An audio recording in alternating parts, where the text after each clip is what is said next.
எல்லா குற்றவாளிகளும் கொடூரமான குற்றங்கள் செய்த அனைவரும் தங்களுடைய இதிலே சொல்றது வாக்குமூலத்திலே சொல்வது நாங்கள் நல்லா தண்ணி போட்டு வந்தோம். இவ்வளவு பெரிய பொழுது உன்னால எப்படா செய்ய முடியுது என்று கேட்டா தண்ணி போட்டு வந்தோம். அப்போ அது ரொம்ப ஜாலியாக இருக்குது, ரொம்ப நல்லா இருக்குது, ரொம்ப it gives them a lot of happiness. But after some years only they realize they've lost a great asset of education. Label இருந்தா நீ குடிக்காரன், நீ ஒரு அடிக்ட் ஒரு லேபிள் கொடுத்துட்டோம்னா அது கண்டிப்பா அவங்களுக்கு ஒரு நெகட்டிவ் இம்பாக்ட் தான் ஏற்படும். இந்த ஃபேமிலி எல்லாம் அவங்களுக்கு சப்போர்ட் பண்ணாதான் அவங்க இதுல இருந்து வெளியே. நான் போதை பொருள் வச்சிருக்கேன் அட்வர்டைஸ்மெண்ட் பண்ண முடியும், டிவியில் அட்வர்டைஸ்மெண்ட் பண்ண முடியுமா? இல்ல நீங்க வேற எங்கேயாவது ஹோர்டிங் வைக்க முடியுமா? இங்க கஞ்சா கிடைக்கும், நீங்க இந்த அருமையான கஞ்சா இது ஓபிஎம், இது நல்லா இருக்கும், இது நம்ம குவாலிட்டியான தரமான ஓபிஎம் அட்வர்டைஸ் பண்ண முடியுமா? முடியாது. ஆனா சினிமால எல்லாமே பண்ண முடியும். முதல்ல எங்கேயாவது தான் இந்த போதைக்கு அடிமையானவர்களை பார்க்க முடியும். இன்றைக்கி பக்கத்து வீடு அந்த டெனன்ஸு அவங்க வீட்லேயும் இது போன்ற நிகழ்வுகளை கண்கூடாக பார்க்குறோம். நம்ம பிள்ளைகள்கிட்ட அது இல்லைனாலும் அவங்க கிட்ட இருக்க அந்த பழக்கம் நம்ம பிள்ளைகளுக்கு தொட்டிக்குமோன்னு ஒரு பயம் இருக்க தான் செய்யுது. ஃபெமினிசம்ல நிறைய இருக்கு. நான் படிக்கலாம், அது ஃபெமினிசம். நான் பேசுகிறேன், இது ஃபெமினிசம், இது ஓகே. நான் ஏன் குடிக்கணும்? அது ஃபெமினிசமே கிடையாது. இப்போ ஒரு பையன் குடிச்சா தப்புனா பொண்ணு குடிச்சா கூட தப்பு. அது என்ன ரைட்டுன்னா சொல்லவே முடியாது. நான் அபோவ் 18, ஆனால் மூவிஸில் அப்போ தான் காமிக்கிறாங்க. ஒரு பொண்ணு போல்டாக இருக்கணும்னா, கான்ஃபிடென்ட்டாக இருக்கணும்னா குடிக்கணும் தான் சொல்கிறாங்க. ஒரு மாணவன் நன்றாக படிக்கிறான், நல்ல வேலை கிடைக்குது, வீடு கட்டுறான், பெற்றோர்கள் நல்ல முறையாக கவனிச்சு கொள்றான், சமூகத்துல ஒரு மரியாதையான ஒரு வாழ்க்கையை வாழ்ந்து கொண்டிருக்கிறான். திடீரென்று ஒரு நாள் அந்த மாணவன் ஒரு கைதியாக சிறைச்சாலையில் அடைக்கப்பட்டிருக்கிறார். ஒரு குழந்தை வீட்டிலிருந்து பள்ளிக்கு அனுப்பப்படுகிறார், பள்ளியை விட்டு வீட்டுக்கு வருகிறார், ஆனா வீடு சேரல. அடுத்த நாள் அந்த குழந்தை ஒரு புதர் ஓரமாக சிதைக்கப்பட்ட நிலையில் கிடக்கிறாங்க. அதே மாதிரி ஒரு பெண், ஒரு ஆண் வெளிநாட்டில் சென்று பெற்றோர்கள் படிக்க வைக்கிறாங்க, நல்லா படிக்கிறாங்க, நல்ல வேலையில இருக்கிறாங்க. ஒரு வயதுக்கான திருமணத்துக்கான வயது வந்த உடனே அந்த பெற்றோர்கள் அந்த பெண்ணுக்கு அந்த ஆணுக்கு திருமணம் செய்ய வைக்க விரும்புறாங்க, அதுக்கான ஏற்பாடுகள் செய்யறாங்க. ஆனால் அந்த பெண்ணும் அல்லது அந்த ஆணும் திருமணம் செய்ய மறுக்கிறாங்க. காரணம் புரியாம தவிக்கிறாங்க. அதனால ஏற்படக்கூடிய நிறைய பிரச்சனை வருது. அதுக்கு அந்த காரணம் புரியல. அது போன்ற ஆபாசங்கள், உடை, இன்னைக்கு திரைப்படத்தை பார்த்து நிறைய விஷயங்களை இன்புட்டாக வாங்கி கொண்டு இளைஞர்கள் மத்தியில, பெண்கள் மத்தியில உடை எனது உரிமை என்று பேசக்கூடிய ஒரு நிலையை இன்னைக்கு நம்ம பார்க்கணும். அதுல இருந்து விடுபடுறதுக்கான பெற்றோர்கள் தவிக்கிறாங்க. இன்னைக்கு சமூகத்தில் மிக அச்சுறுத்தலாக இருக்கக்கூடிய இந்த ஆண் பெண் உறவு, இன்னைக்கு ஆணும் பெண்ணும் பெண்ணும் இப்படியான ஒரு சீர்கெட்ட ஒரு கலாச்சார முறைகள் இன்னைக்கு வளர்ந்து தொடர்ந்து பார்க்கணும். அதற்கான காரணம் அது எந்த ஒரு புள்ளியில இருந்து அதுக்கான தீர்வுகளாக உருவாகிறது, எது அதை நோக்கி அந்த ஈர்ப்பை உருவாக்குகிறது, அதற்கான உரிமை எதுவாக தங்களுக்குள்ள ஏற்படுத்திக் கொள்றாங்க, தனக்கான உரிமை என்பதாக பேசுறாங்க. இதெல்லாம் ஏற்படக்கூடிய இந்த சமூக மாற்றங்கள், சமூக அழுத்தங்கள், சமூகத்தினுடைய சிக்கல்கள், சீரழிவுகள் என்ன என்பதை பற்றி தான் இந்த விவாத நிகழ்ச்சியில் நம்ம பேச இருக்கிறோம். இது விவாத அரங்கம் இல்லை, இது ஒரு தீர்வரங்கம். ஜமாத்தே இஸ்லாமி ஹிந்த் மகளிர் அமைப்பு நாடு தழுவிய பிரச்சாரம் செப்டம்பர் 24 மற்றும் புதிய பரிமாணம் தொலைக்காட்சி இணைந்து நடத்தும் ஒழுக்கமே சுதந்திரம் என்ற தலைப்பில் தான் நான் உங்கள் புகாரி. நண்பர்களே, இன்று நம்ம தொடர்ந்து இது சம்பந்தமாக பேச இருக்கிறோம். அதற்கான மிக முக்கியமான எக்ஸ்பர்ட்ஸ் வந்திருக்கிறாங்க. இன்னைக்கு உங்களுடைய மன அழுத்தம், ஏன்னா எல்லா பெற்றோர்கள் மனதிலும் தன்னுடைய பிள்ளையுடைய நிலை, தன்னுடைய சகோதரனுடைய நிலை, தன்னுடைய மனைவியுடைய நிலை, தன்னுடைய கணவனுடைய நிலை, இப்படி எல்லா தரப்பட்ட மக்களிடையும் பல்வேறு பிரச்சனைகள் சம்பந்தமான கேள்விகள் இருக்கிறது, அதனுடைய அழுத்தங்கள் இருக்கிறது, அதனுடைய பாதிப்புகள் இருக்கிறது. இப்ப நாங்க அதிகமாக பார்க்கிறோம். இன்னைக்கு ஓராண்டுகள்ல சர்வேல பார்க்கும்போது கடந்த ஆண்டுக்கும் இந்த ஆண்டுக்கும் மது விற்பனை மட்டும் கிட்டத்தட்ட 1450 கோடி ரூபாய் அதிகரிச்சு. ஏன் இன்னும் கூட்டுங்கன்னு சொல்ற அளவுக்கு மது விற்பனை அதிகமா இருக்கு. 48,000 கோடி ரூபாய்க்கு இன்னைக்கு வந்து கோடி ரூபாய் வந்து 1000 கோடி 48,000 கோடி ரூபாய் இன்னைக்கு மது விற்பனை ரொம்ப ஜோரா நடக்குது. எங்க இருந்து இந்த விற்பனை எல்லாம் எங்க வருது? எங்க இருந்து வர்றாங்க? இந்த நுகர்வோர்கள் யார்? வாங்குறவர்கள் யார்? சிறுவர்கள், பள்ளி மாணவர்கள், குழந்தைகள், பெண்கள், உழைப்பாளர்கள், மறைமுகமாக அது போல பல பகிரங்கமாக ரோட்டோரமாக இது அவர்கள் இருக்கிறதுனால குடிக்கிறாங்கிற மாதிரி பேசினாலும் அதுக்கான காரணங்கள் என்னங்கிறத நம்ம கண்டிப்பாக இது சம்பந்தமாக விவாதிக்க இருக்கிறோம். உளவியல் ரீதியான காரணங்கள், அரசுடைய நெருக்கடி, அரசுடைய வருவாய், அது மட்டும் இல்லாம நட்பு வட்டாரத்தின் மூலமாக உருவாகிறது. இப்படியான பல விஷயங்களை பற்றி விவாதிக்க இருக்கிறோம். அதில் மூத்த இன்னைக்கு வந்து மது பற்றியும் தீமைகளை பற்றியும் நிறைய பேசியிருக்கிறாங்க. அது போல பல ஆண்டுகள் இவருக்கின்ற ஒரு தனி வட்டமே இருக்கிறது, வாசகர் வட்டம். நிறைய விஷயங்கள் கேள்வி பதிலாகவே பல இடங்கள்ல அவங்க பேசியிருக்கிறாங்க. கிட்டத்தட்ட 30-35 ஆண்டுகள் அது பற்றியான விவாதங்கள்ல பங்கேற்றிருக்கிறாங்க. அவர்தான் மதிப்புக்குரிய டாக்டர் KVS என்று செல்லமாக அழைக்கக்கூடிய அபீப் முகமது அவர்கள். சார், இந்த சிக்கல் அப்படின்னு சொல்லும் போது மதுதான் பிரதானமாக இன்னைக்கு வந்து நிறைய பார்க்கணும். இப்ப இதனுடைய பாதிப்புகளா நீங்க எதை பாக்குறீங்க? முதலாவதாக நிகழ்ச்சியை ஏற்பாடு செய்திருக்கின்ற ஜமாத் இஸ்லாமி மகளிர் அணியினருக்கு எனது பாராட்டுகள். அவர்களுக்கு தோள் கொடுக்க வந்திருக்கின்ற புதிய பரிமாணம் டிவிக்கும் என்னுடைய பாராட்டுகள்.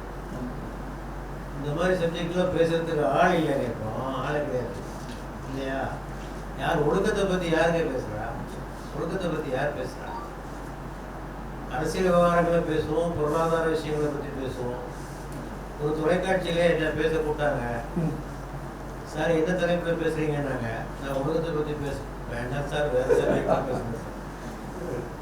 ஆக ஒழுக்கம்ங்கிறத பற்றி பேசுறது ஒரு அவுட் ஆஃப் ஃபேஷன். அதை பற்றியெல்லாம் பேசுறது தேவையில்லை என்ற மாதிரியான ஒரு சூழ்நிலையும், அதெல்லாம் ரொம்ப ஒன்றும் அரட்டிக்க தேவையில்லை, அது காலம் அப்படிதான் இருக்கும், அப்படி போயிட்டே இருக்கும், நம்ம அட்ஜஸ்ட் பண்ணி போயிட்டே இருக்க வேண்டியதான். இதை போய் ஒரு பெரிய விஷயமா இதெல்லாம் பேசிட்டு இருக்காதிங்க. இருந்து செல்ல நிலைமைக்கு நாம் வந்துவிட்டோம். அதனுடைய விளைவை தான் நாம் இப்போ சந்தித்து கொண்டிருக்கோம் இல்லையா? ஆக அந்த அடிப்படையிலே நாம் இவற்றை பார்க்க வேண்டியிருக்கிறது. ஆக இந்த ஒரு காலகட்டத்திலும் இதை பற்றி கவலைப்படுகிற ஒரு கூட்டம் இருக்கு, இதை பற்றி யோசிக்கிற ஒரு கூட்டம் இருக்கு, இதை பற்றி பேசுற ஒரு கூட்டம் மத்தியிலே இருக்கிறது. இவ்வளவு பேர் அதற்காக குரல் கொடுக்க வந்திருக்கிறார்கள் என்பதே ஒரு மகிழ்ச்சியான ஒரு செய்தியாகத்தான் நாம் அதனை பார்க்க வேண்டும். இப்ப தீமைகளிலே தாய் நபிகள் நாயகம் சொன்னது மதுதான். உம்முல் ஃபவாஹிஷ், தீமைகளுக்கெல்லாம் தாய் என்று சொன்னார். ஏன்னா தண்ணி போட்டான்னா பொய் பேசுவான், திட்டுவான், கொலை செய்வான். மதுவுக்கு கால் முளைத்தால் மாது, மதுவுக்கு கால் முளைத்தால் மாது என்று சொல்வார்கள். ஆகவே மது உண்டால் பெண்ணிடத்தில் தான் செல்வார் இல்லையா? எல்லா குற்றவாளி, நீங்கள் நன்றாக பத்திரிகையில் கவனமாக கவனியுங்கள். எல்லா குற்றவாளிகளும் கொடூரமான குற்றங்கள் செய்த அனைவரும் தங்களுடைய இதிலே சொல்றது, வாக்குமூலத்திலே சொல்வது, நாங்கள் நல்லா தண்ணி போட்டு வந்தோம். இவ்வளோ பெரிய குழு ஒன்றால் எப்படா செய்ய முடியுது என்று கேட்டால், தண்ணி போட்டோம், தண்ணி போட்டு வந்தோம். தண்ணி போட்டால் என்ன நடக்குது, உலகம் என்ன, ஒன்றுமே அவனுக்கு ஒன்றுமே தெரியும்.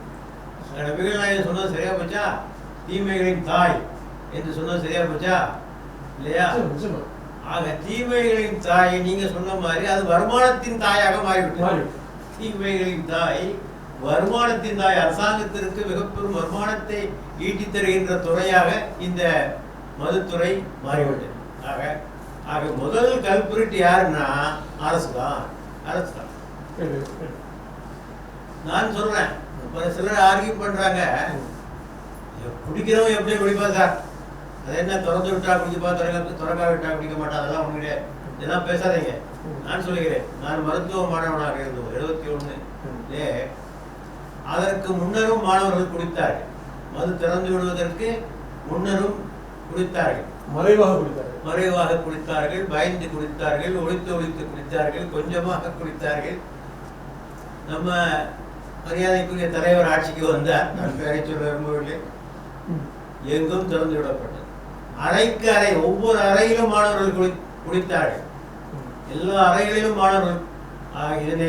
யார் இதனை திறந்து விட்டார்களோ அவர்கள்தான் இந்த குற்றத்திற்கு உரியவர்கள். அவர்கள்தான் சமுதாயத்தின் பார்வையிலும் சரி, இறைவனுடைய பார்வையிலும் சரி, மிக பெரும் குற்றவாளிகள் யார் இருந்தாலும் அவர்கள்தான் இல்லையா? ராஜாஜி நேராக அவர் வீட்டுக்கு சென்றார். முதலமைச்சர் வீட்டுக்கு சென்று, ஐயா திறந்து விடாதீங்க, காகிதமில்ல நான் கூட்டணியே முறித்து விடுவேன், திறந்து விடாதீங்க, நான் காகிதமில்ல கேட்கல.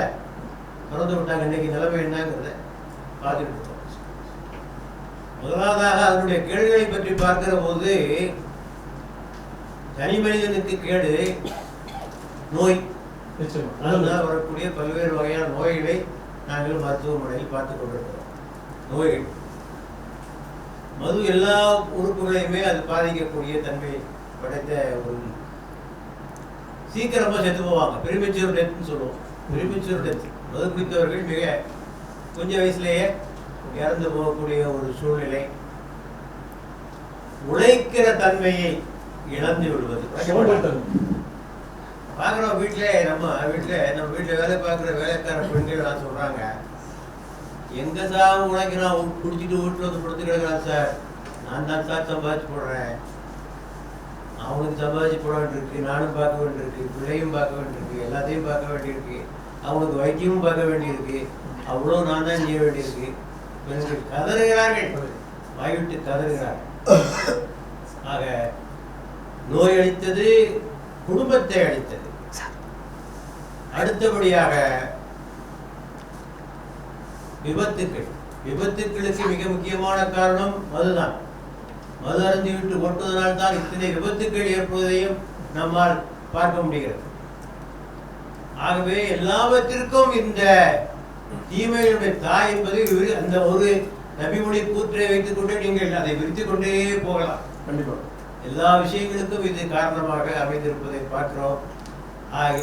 நாட்டினுடைய வருமானத்தை அது பெருக்குவதல்ல, இந்த தீமைகளினால் ஏற்பட்ட பாதிப்புகளுடைய வருமான இழப்பை நீங்கள் கணக்கிட்டால் இந்த வருமானத்தை விட அது அதிகமாக அதிகம். அது இல்லாம குடும்ப ரீதியா, உளவியல் ரீதியா குடும்பத்துடைய தடுமாற்றங்கள். நீங்க மருத்துவராக இருக்கிறதுனால குடும்பத்துல அவங்க அந்த மதுவாளியை சுமக்கக்கூடிய அந்த குடும்பம் எப்படி பார்க்க? மிகப்பெரும் சுமையாக என்ன பெருசா சொல்ல, அதான் ஏற்கனவே ஒரு சொல்லிவிட்டேன். அவங்க பெண்கள் படுகிற பாடை நம்மால் சொல்ல முடியாது, வாய்விட்டு சொல்ல முடியாது. அந்த நிலைக்கு மோசமாகிவிட்டது. என்ன காரணம்? இலவசம் கொடுக்கணும். இலவசம் கொடுக்கணும்னா பணம் வேணும். அப்பனுக்கு சாராயம், பிள்ளைக்கு சத்துணவா, அப்பன்ட்ட பிடுங்கி இல்லையா, அப்பன்ட்ட சாராயங்கிற பேர்ல பணத்தை பிடுங்கி பிள்ளைக்கு சத்துணவு போடுறான். இது எப்படி இருக்கு? ஆகவே இது இத்தனை விளைவுகளை அது ஏற்படுத்துகிறது. ஆனால் இதை பற்றி பேசுவோர் இல்லை. பொதுமக்களும் கூட திடீர்னு எழுப்புவாங்க, அப்புறம் மறந்துடுவாங்க. கொஞ்ச காலத்துக்கு பேசுவாங்க, மறந்துடுவாங்க. ஆகவே இதுதான் மிகப்பெரிய எல்லா தீமைகளுக்கும் மிக கேடாக அமைந்திருக்கிறது. ஆகவே இதை எதிர்த்து பொது சமுதாயம் அதிக குரலை எழுப்பும். நிச்சயமா குரல் எழுப்பும். இப்போ நீங்க சார் சொன்ன மாதிரி இளம் தலைமுறைகள் ரொம்ப முக்கியமான ஒரு விஷயம் இன்னைக்கு பார்க்கணும். மாணவர்கள் ஒரு கால் இருந்தது, ஒரு 40-45 வயசுக்கு மேலதான் மது அருந்தக்கூடியவர்கள் இருந்தார். மறைந்து குடித்தார்கள், வெட்கப்பட்டார்கள், மதுவுக்காக குற்ற உணர்வாக இருந்தது. அந்த காலம் போய் இன்னைக்கு பள்ளிக்கூடத்துல பிள்ளைங்க யூனிஃபார்மோட பார்க்க. நீங்க சுகன்யா மேடம், நீங்க ஒரு பேராசிரியர், கல்லூரி பள்ளியை தாண்டி இருப்பீங்க, கல்லூரியுடைய பேரரசு.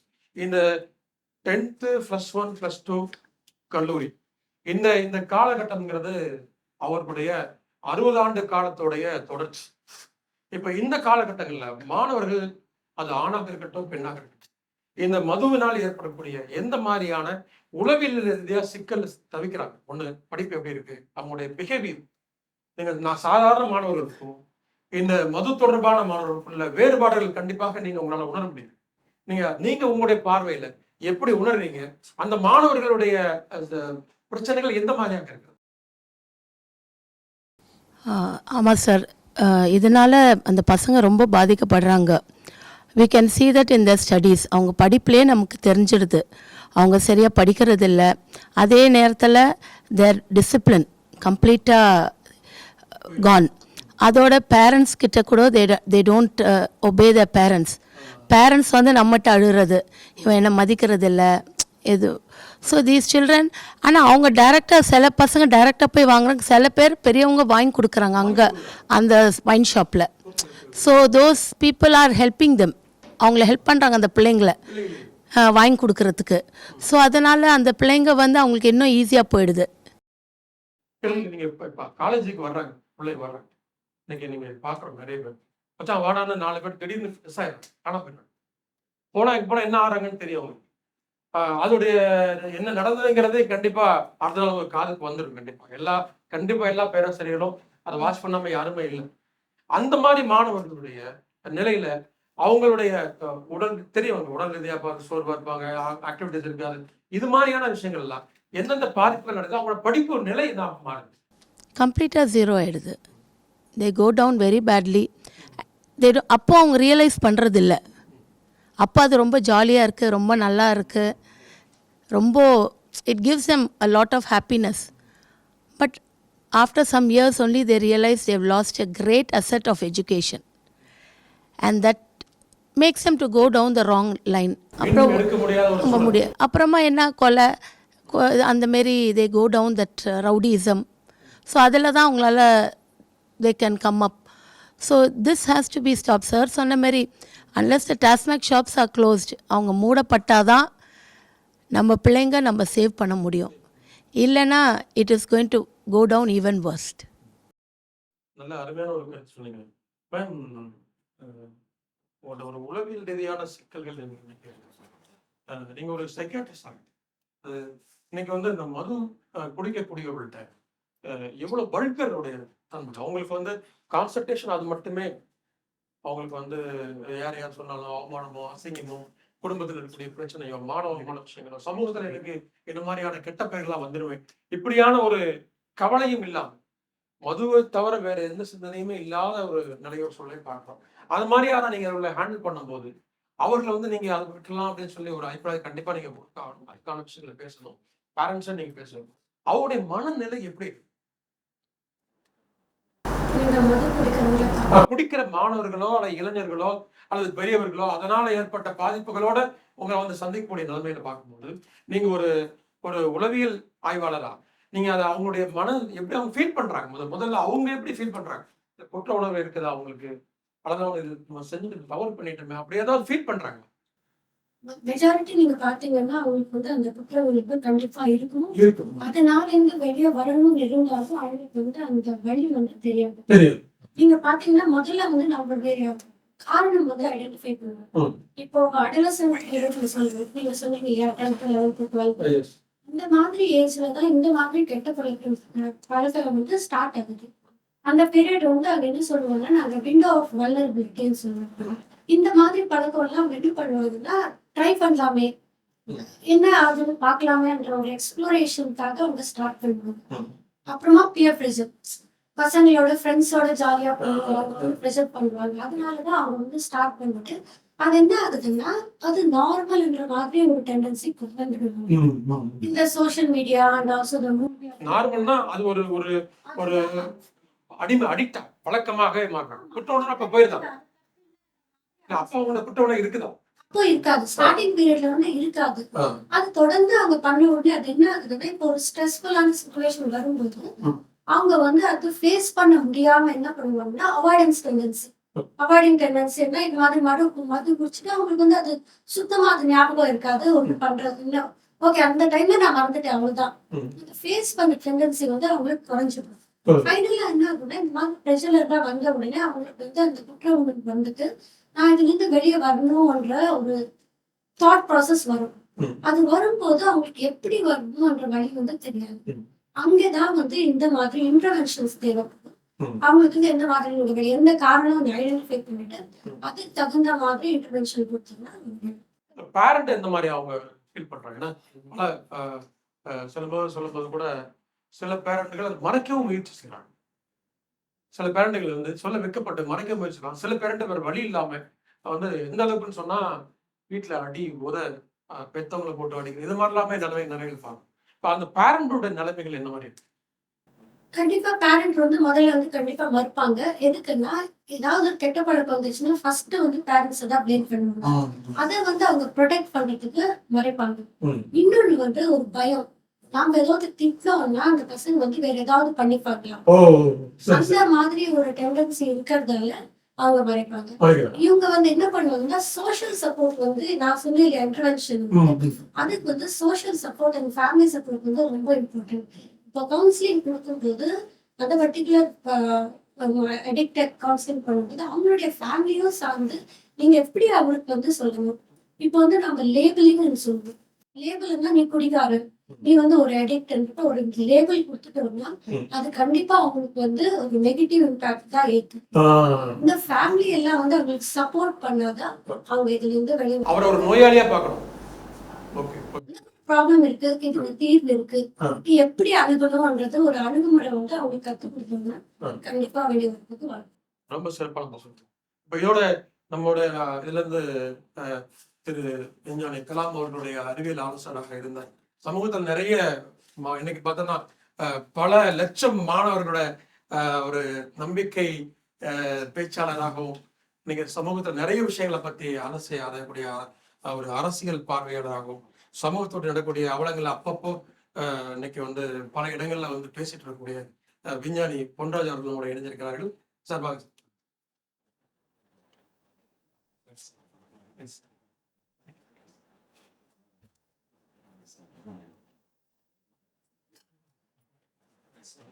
இப்போ மேடம் சொன்னாங்க இன்னைக்கு பெற்றோர்களும் வந்து பிள்ளைகளை பார்த்து பயப்படக்கூடிய சூழ்நிலை பார்க்கணும்.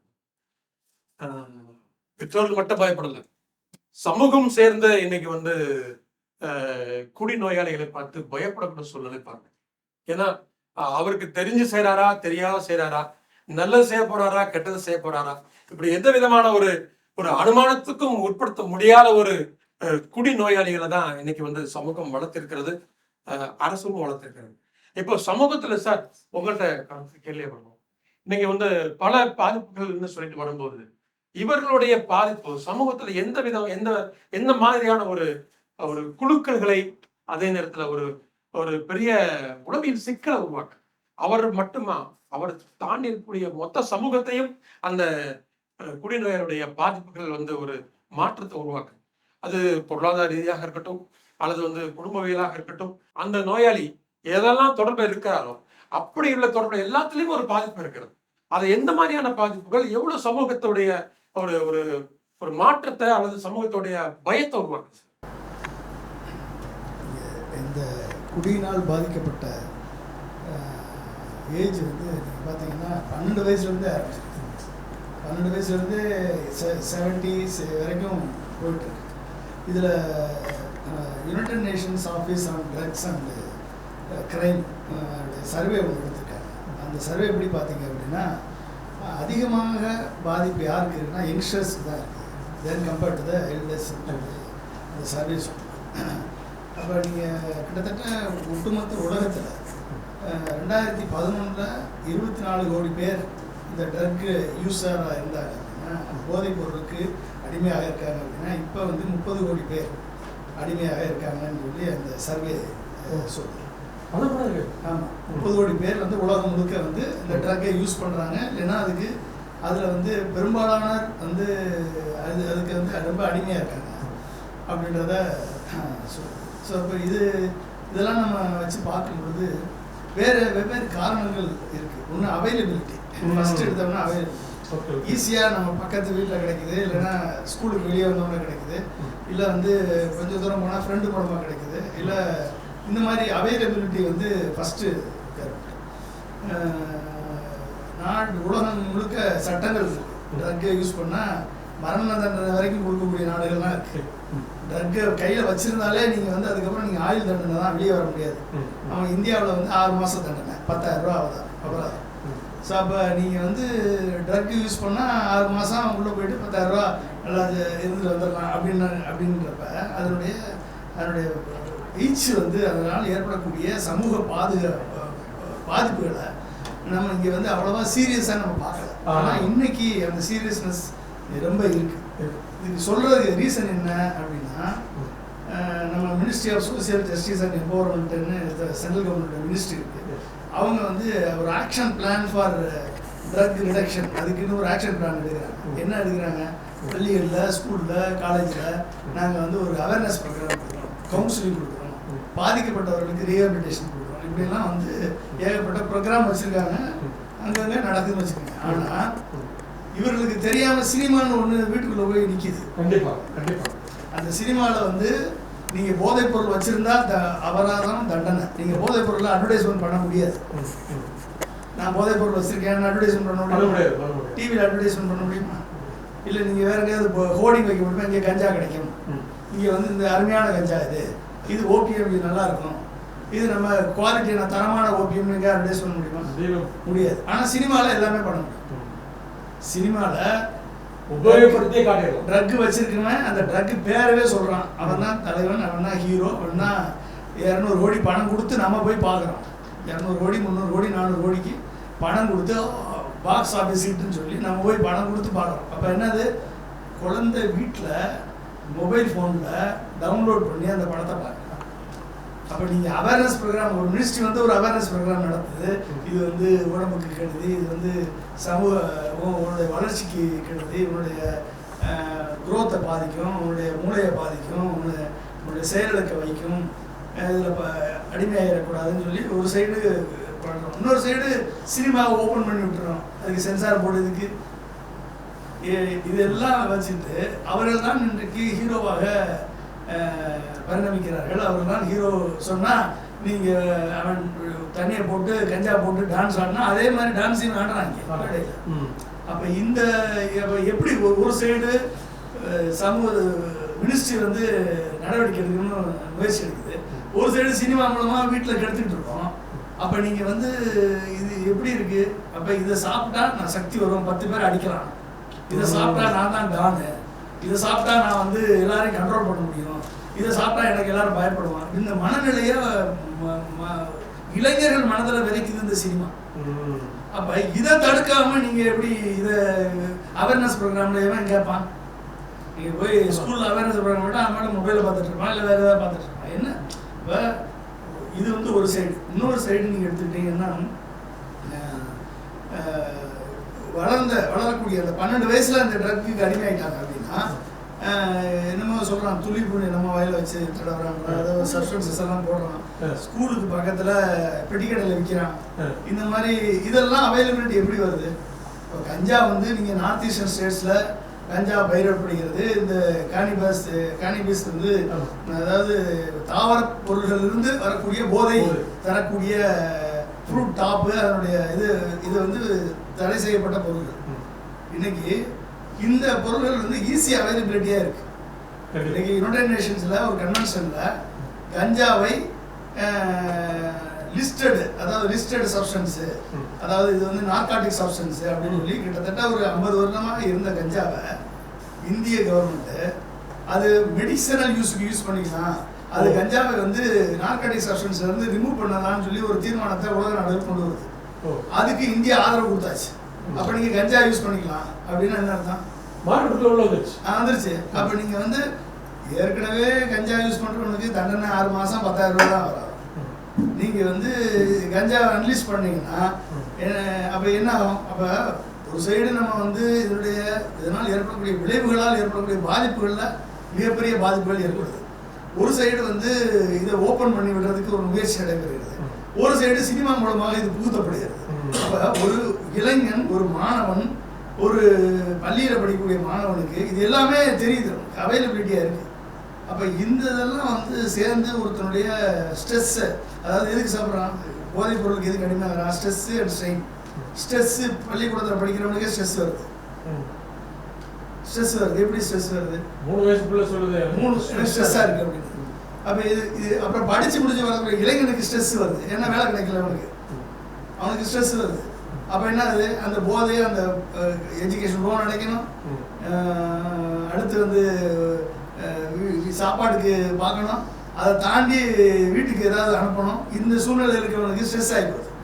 அப்போ அவன் ஃப்ரெண்ட்ஸோட சேர்ந்தவொடனே அவன் அதுக்கு அடிமையாகிறான். அடிமையாகி 2 இடத்துல ரவுடி பசங்களோட சேர்ந்தானா அவன் டான் ஆகிடுறான். ஸோ இந்த மாதிரியான சூழல், அப்போ இந்த சூழல் வந்து இந்த சூழலை கிரியேட் பண்ணக்கூடிய நிலைமை எப்படி உருவாகுது? இந்த உலகம் முழுக்க ட்ரக் இருக்குது, ஆல்கஹால் இருக்குது, எல்லாமே இருக்குது, இல்லைன்னு சொல்லலை. ஆனால் அடிமையாகிறமா அங்கே தான் முக்கியம். அப்போ அடிமையாகக்கூடிய சூழல் எப்படி உருவாகுது, அந்த சூழலை எப்படி அவாய்ட் பண்ணுறது, யார் காரணமாக இருக்காது, அதை நம்ம பார்க்கணும். அப்போ அங்கே தான் வந்து நான் இப்போ ரீசெண்டாக ஒரு 1 மந்த்துக்கு முன்னால் மதுரையில் வந்து ஒரு MS செல்லமுத்து ட்ரஸ்ட்டுன்னு டாக்டர் CRSன்னு ஒருத்தர் இருக்கார். அவர் வந்து என்னை அழைச்சிருந்தார். நான் போயிருந்தேன். என்ன பிரச்சனை அப்படின்னா 478 விதவைகள், 478 விதவைகளுக்கு ஒரு கவுன்சிலிங் ப்ரோக்ராம் அதுக்கு என்ன போடுனாங்க. அது நம்ம வாடிப்பட்டி யூனியன், அலங்காநல்லூர் யூனியன், அப்புறம் வந்து கொட்டாம்பட்டி யூனியன், இந்த 3 யூனியனில் சேர்ந்து 3 யூனியனில் கிட்டத்தட்ட 480 கிராமத்தை எடுத்து அதில் 478 பேர் விதவைகள். எப்படி விதவைகளானாங்க அப்படின்னு பார்த்தீங்கன்னா கிட்டத்தட்ட 150 பேர் சாராயம் குடிச்சு செத்தவங்க, தற்கொலை பண்ணி செத்தவங்க. 408 விதவைகளுடைய ஹஸ்பண்ட் எல்லாருமே தற்கொலை பண்ணி செத்தவர்கள். அந்த 408 விதவைகள் பாதி பேர் மதர் தன்னுடைய பிள்ளைகளை இழந்தவங்க தற்கொலை பண்ணி. இதில் தற்கொலை பண்ணி செத்தவன் 150 பேர். அந்த 150 பேர் வந்து 478 பேர் தற்கொலை, அதில் 150 பேர் ஆல்கஹால் அடிக்ட். அடுத்து வந்து மற்ற விஷயங்கள்லாம் வந்து ஃபேமிலி ப்ராப்ளம், அது இது தூக்கு போட்டு மருந்து குடிச்சு இப்படி இறந்தவங்க. இதனால் பாதிக்கப்படக்கூடிய பெண்கள் அவர்கள் வந்து சமூகத்தால் ஒதுக்கப்பட்டு, ஒன்னால தான் என் பிள்ளை செத்து போயிட்டான், ஒன்னால தான் இது அப்படின்னு சொல்லி அந்த பெண்களை வந்து ஒதுக்கப்பட்டு பெற்றோர்களும் ஒதுக்கிறாங்க, மாமனார் மாமியார் ஒதுக்கிறாங்க. அவங்க பிள்ளைகளை வச்சுக்கிட்டு படக்கூடிய கஷ்டம் இருக்க, அது ஒரு மிகப்பெரிய ஒரு தாக்கம். இவர்களுக்கான ஒரு மறுவாழ்வு, இவர்களுக்கான பிரச்சனைகளை கேட்கறதுக்கு ஆள் இல்லை, வேலைக்கு வேலை பார்த்து பிழைக்கிறதுக்கே அவர்களுக்கு வழி இல்லை. ஸோ இப்படிப்பட்ட சூழல் இந்த குடும்பத்தை எடுத்து அப்போ பாருங்க எவ்வளோ எஃபெக்ட் இருக்குன்னு. இதனால் ஏற்படக்கூடிய தாக்கம் வந்து பெண்களை எவ்வளோ தூரம் பாதிக்குது அப்படின்னு பாருங்க. அப்போ இந்த பாதிப்புகளுக்கு ஆளாகக்கூடிய சூழல் எங்கே வருது? அவைலபிலிட்டி ஆஃப் ட்ரக்ஸு, சாராயம், போதைப் பொருட்கள் அத்தனையுமே அவைலபிள். அப்போ சின்ன குழந்தையிலேருந்து பெரியவங்க வரைக்கும் இது வந்து அவைலபிலிட்டி இருக்குது அப்படின்னா எங்கே போய் சொல்கிறது? அப்போ இத்தனை பிரச்சனைகளுக்கும் காரணம் இது வந்து அந்த அதாவது இதை வந்து ஒரு சைடு ஊக்குவிக்கிறாங்க, ஒரு சைடு எஜுகேட் பண்ணுறாங்க, ஒரு சைடு சினிமா மூலமாக பரப்புறாங்க, விளம்பரப்படுத்துறாங்க. அப்போ இந்த மூணையும் தடுக்கலைன்னா இந்த போதை பொருளை எப்படி இது அடுத்தடுத்து தொடர்ந்து அடுத்த பேசுவோம். எவ்வளோ இன்னைக்கு உலகளாவிய சந்தை பொருளாக மாறி இருக்கிறது இல்லாமல் இலகுவாக இன்னைக்கு டோஸ் பக்கத்து வீட்டுக்கு பக்கத்துலேயே இன்னைக்கு கிடைக்கிறது. இதனால ஏற்படக்கூடிய குடும்பத்துல நீங்க ஃபேஸ் பண்ணக்கூடிய நீங்க எல்லாருமே பாக்குறாங்க. இப்ப நீங்க ஒரு சில பேர் வந்து அதை விட்டு தவிர்த்து இருக்கக்கூடிய ஃபேமிலிகள் இருக்கு. ஆனா எங்க என்னுடைய குழந்தை அப்படி ஆயிருமோ, என்னுடைய பையன் அப்படி ஆயிருமோ, என்னோட அண்ணா ஆயிருமோ, தம்பி ஆயிருமோ, இந்த பதட்டம் உங்களுக்கு எப்படி இருக்கு? நீங்க சொல்லுங்க. இந்த பதட்டம் வந்து எல்லா குடும்ப பெண்கள்கிட்டையும் இருக்குது. ஏன்னு கேட்டிங்கன்னா, முதல்ல எங்கேயாவது தான் வந்து இந்த போதைக்கு அடிமையானவர்களை பார்க்க முடியும். இன்றைக்கி பக்கத்து வீடு, அந்த டெனன்ஸு அவங்க வீட்லேயும் இது போன்ற நிகழ்வுகளை கண்கூடாக பார்க்குறோம். நம்ம பிள்ளைகள்கிட்ட அது இல்லைனாலும் அவங்க கிட்ட இருக்க அந்த பழக்கம் வந்து நம்ம பிள்ளைகளுக்கு தொட்டிக்குமோன்னு ஒரு பயம் இருக்க தான் செய்யுது. இப்போ வந்து நம்மளுடைய டெனன்ஸ் இருக்கும்போது அவங்க அந்த அடிமையில் அந்த பையன்தான் பிரெட் வின்னராக இருக்கான், தகப்பன் இல்லை. அந்த குடும்பமே இந்த பையனால் இப்போ செதஞ்சிருச்சு. இப்போ அந்த அம்மா ஒண்டி தான் இருக்கிற வருமானத்தை வச்சு, பென்ஷனை வச்சு அவங்க குடும்பம் நடத்திட்டு இருக்காங்க. ஸோ இது போன்ற நிகழ்வுகள் நடந்துக்கிட்டு இருக்கு. இல்லை, அந்த பதட்டம் உங்களது குழந்தைங்களை எப்படி கண்காணிக்கணும்னு என்ன தூண்டுது? அது பிள்ளைங்க வீட்டுக்கு வரும்போதே வந்து கண்காணிக்கக்கூடியவங்களாம் ஆயிட்டோம். இப்போ வந்து அந்த பயம் எங்களுக்கு இல்லை, பிகாஸ் அந்த ஸ்டேஜ் தாண்டிட்டதுனால.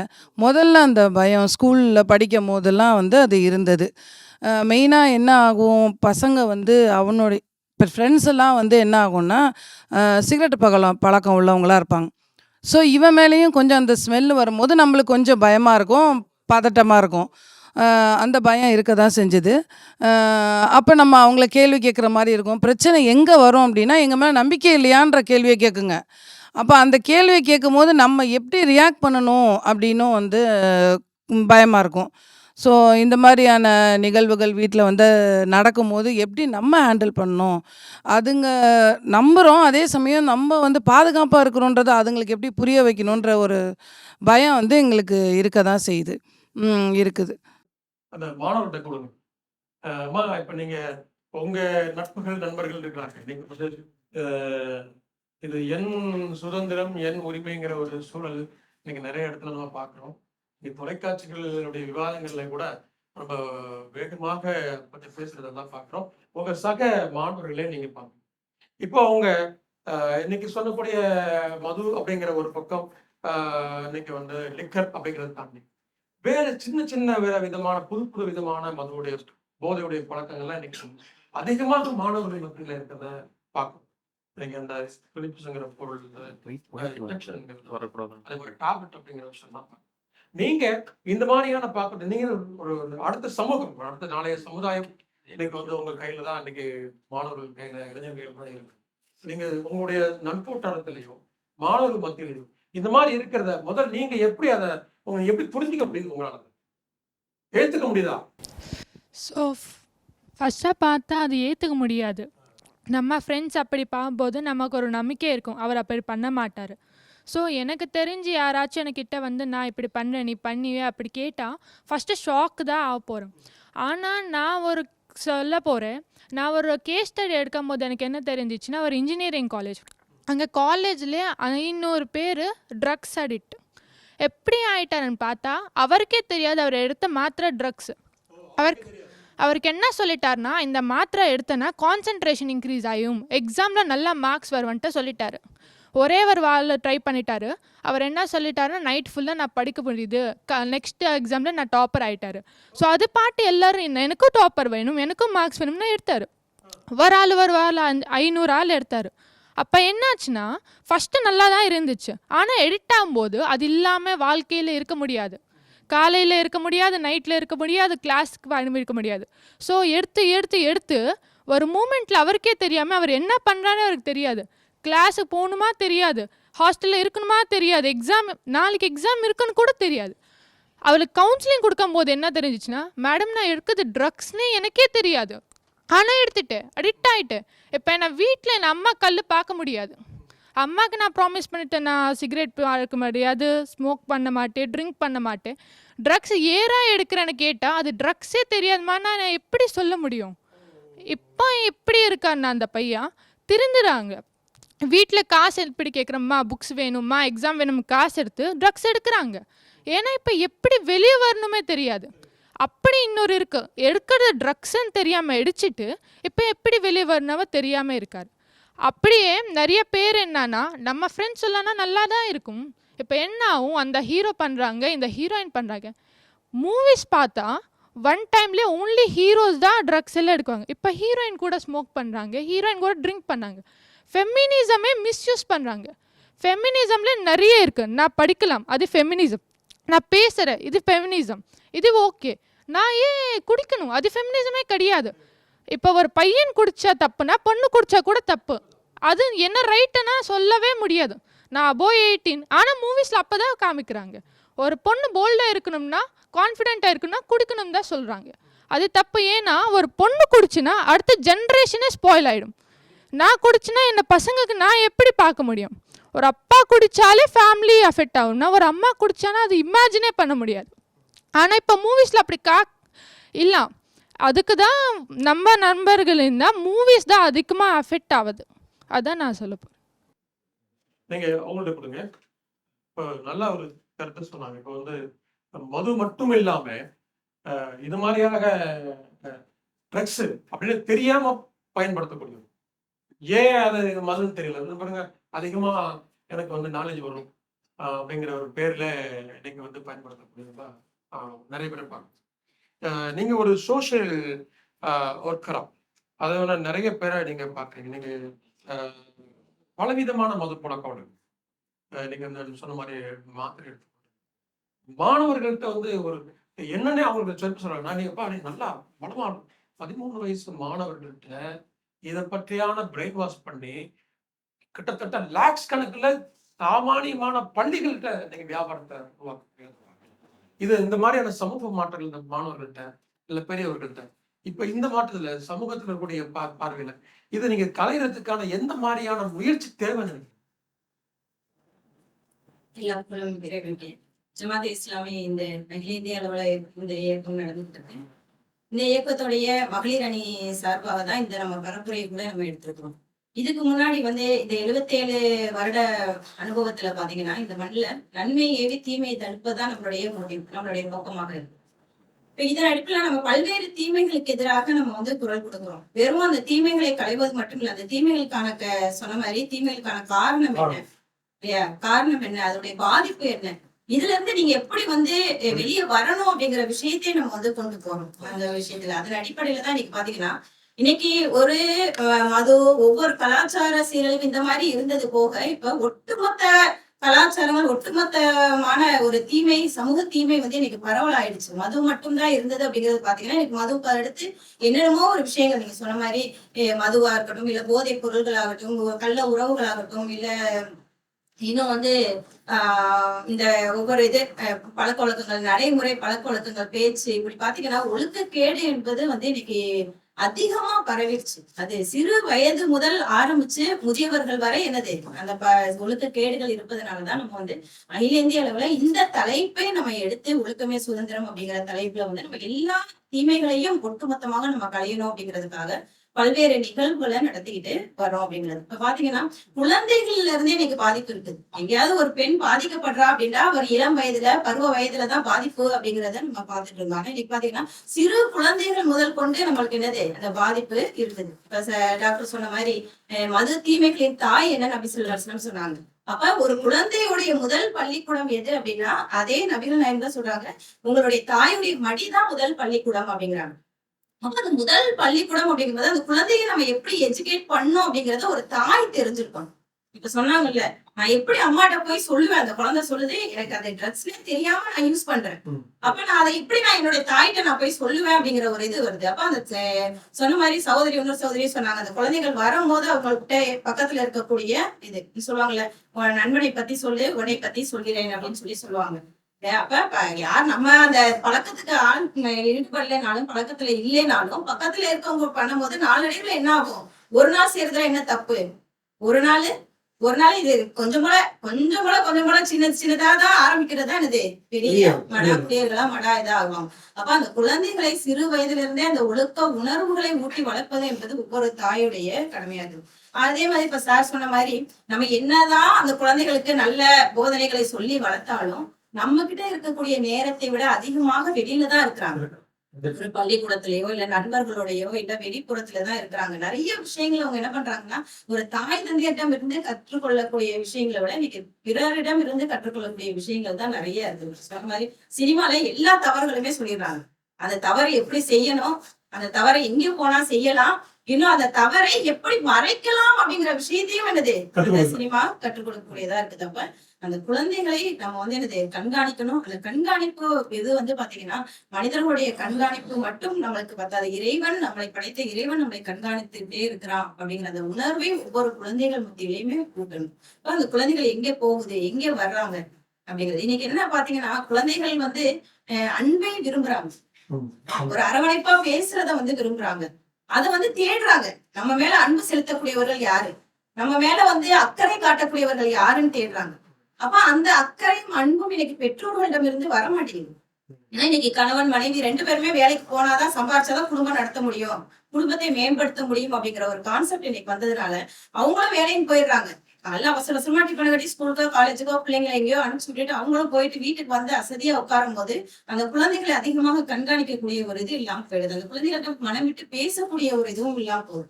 அப்ப அதெல்லாம் நம்ம வந்து என்ன பண்ணா களையணும். ஆனா அந்த குழந்தைகளுக்காக அந்த சம்பாதிக்கிறது யாருக்காக சம்பாதிக்கிறோம்,